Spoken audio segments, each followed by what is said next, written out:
Hello and welcome back to another video. This video is going to be the second part of a mini-series within this series, and basically, I'm going over each of my world's fantasy races one at a time, and just giving all the information about them in one video, so you don't need to go over 15 different videos.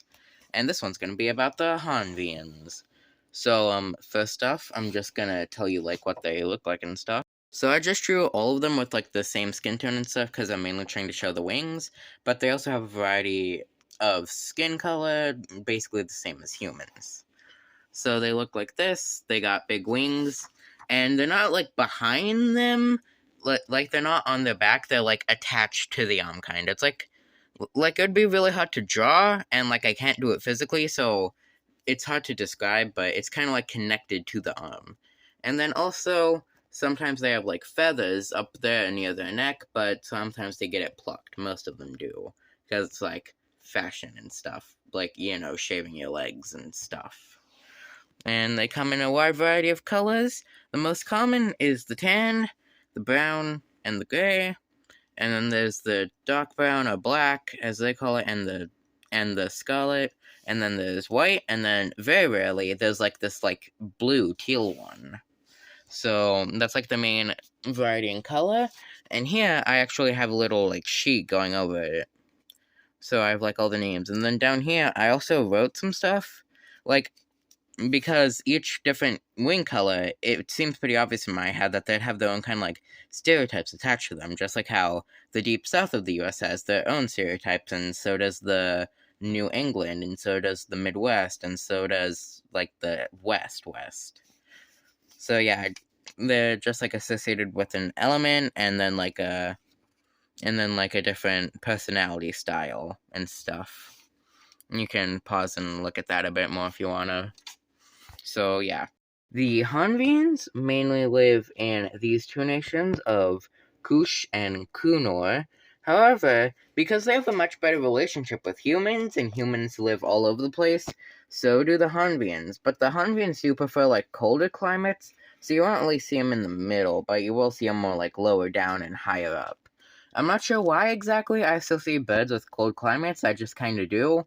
And since I do, the Honvians are also associated with a colder climate. But what do these birdmen really believe? What do you believe, birdman? Well, like I said in the Tazu video, all of the major species from my world basically believe in the same gods, but they're not exactly the same. Here is a approximate list. I'll let you just look at that. But, of course, the bird people's main head god in their interpretation is the one of air, and this is what she looks like. So yeah, she's got all 6 wing colors, and then she's wearing the blue because I wanted an even number of wings, but there's 7 colors. But so she's the main god, and then they worship the other 6 elemental gods, and then just the other ones that also exist in my world's pantheon and stuff. So, what's happened in these guys is, history. It might not be as, interesting as the Tazu, but I'll still go over it. So, like I said, most of the sapient species evolved here. The humans were the first to be evolved from the, baseline sapient species. And humans basically evolved everywhere. Because right here was land, because the water level was lower, so they spread out to all 4 of these continents, and then eventually these 2.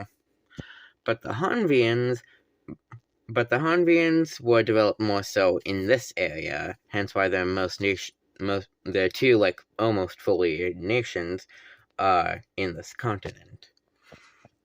So after the Honvians are evolved, because they are physically frail, because they have to be able to fly. However, they're most magical. And, all of them have at least a bit of magic to be able to fly, because these wings are nowhere near big enough to let them fly on their own. And that's also why they're, physically frail, so that you can carry more. Basically, it just lets the offset difference with magic be slightly less overpowering. So they live here, and for a long time, they were kind of just doing their own thing, just building society and farming and the really basic civilization stuff. And then a long time ago, around like 6,500 years ago, a small empire forms and then goes a lot bigger, and then within the next like century or so, fully takes over the continent of Soft-Silk, which is this continent. And that is the Aushonian Empire. I won't fully go into it now, but let's just look how it like affected the Honvians. Sorry.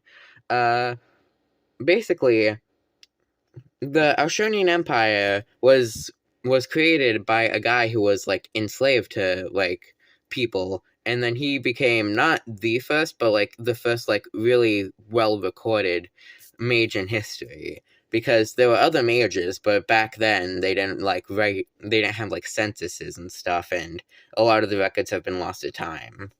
So eventually they took over the entire continent, and they had a relatively good relationship with the Honvians.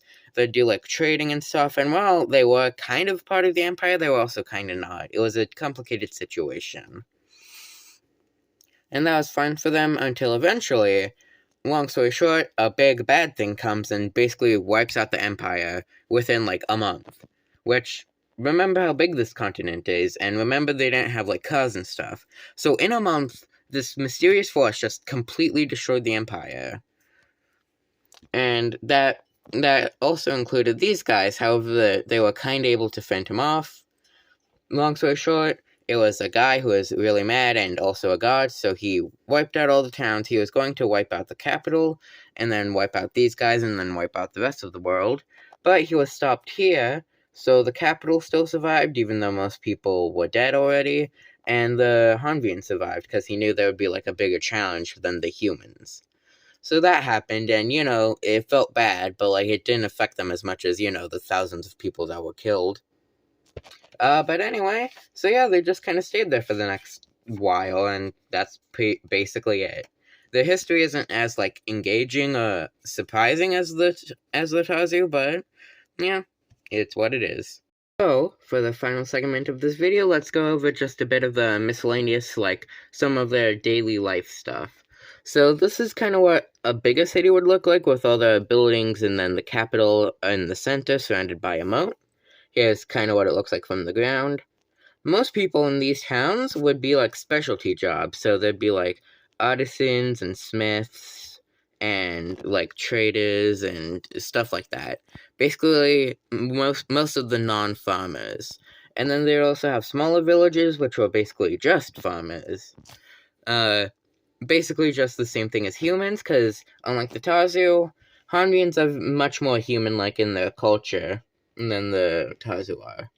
So, they mainly grow wheat, but that's not the only thing they grow. They also grow, like, onions, carrots, and a few other specific things.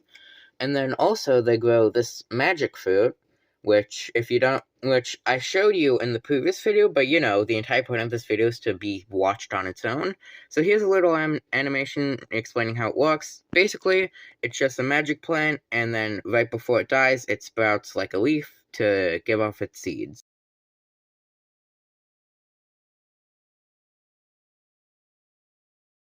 That you've seen that. So the main thing they grow, the main like animal they have is like cows. And they also have like pigs and chickens, but they're kind of seen as like barbaric, because the Honvians, of course, not all of them do, but a lot of them are very snotty, to say the least. Like, basically, imagine, like, the stereotypical rich person. Not the evil stereotypical rich person, but the, haha, I'm better than you kind of rich person. That's vaguely them. Of course, not to that extreme, and not all of them are rich, but that's essentially what they're stereotyped as. So, they like cows because they're seen as the most civilized of the main animals they have, which is cows, chickens, and pigs. And yeah, that's about it. I hope you liked this video. There's a lot of cool stuff you could do down there, but if you were just to do one thing, it would be subscribe. It would be nice to see this channel grow. Hope you had a good day, and bye!